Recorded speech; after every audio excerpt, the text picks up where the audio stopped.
அந்த கேப்டன் பர்பான் அந்த helicopter shot அப்போ நான் இருக்கேன். அந்த அந்த டைமில் நான் கீழே இருந்தேன். அப்போ அதே மாதிரி சொன்னாங்க, டூப் போட்டு பண்ணிக்கலாம் அப்படின்ற மாதிரி சொன்னாங்க.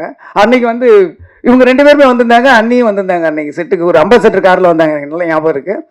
அன்னைக்கு அந்த பர்டிகுலர் ஷூட் அப்போ அவங்க இல்லைன்னு நினைக்கிறேன். அப்போ மட்டும் சொல்லிட்டாங்க வந்து, நீங்கள் வந்து அன்னிக்கிட்ட மட்டும் டூப் போட்டுதுன்னு சொல்லிவிடுங்க அப்படின்னு சொல்லிட்டு சொன்னேன். இல்லை கேப்டன் வேணாம், மாஸ்டர் ராக்கி ராஜேஷ்னு நினைக்கிறேன், அவர் சொன்னார் நான் வந்து டூப் போட்டு எடுத்துக்கலாம் அப்படின்னு. ஏன் டூப்புக்கும் ஒரு உயிர் தானே, அவனுக்கு மட்டும் 2 உயிராக இருக்குது அப்படின்னாரு.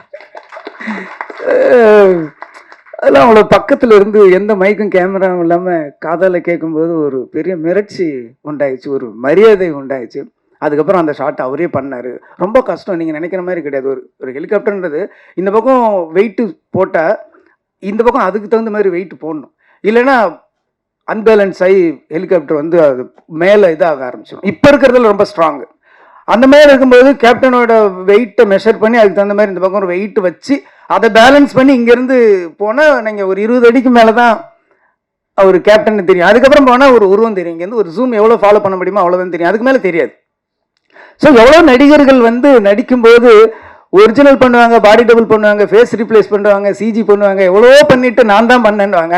ஆனால் தான் பண்ணிட்டு வெளியில் வந்து நான் பண்ணேன்னு சொல்லாதீங்க, டூப் பண்ணேன்னு சொல்லுங்க அப்படின்னு சொன்ன ஒரு பெரிய மனசு உள்ளவர் நான் அன்னைக்கு தான் நான் நேரில் பார்த்தேன்.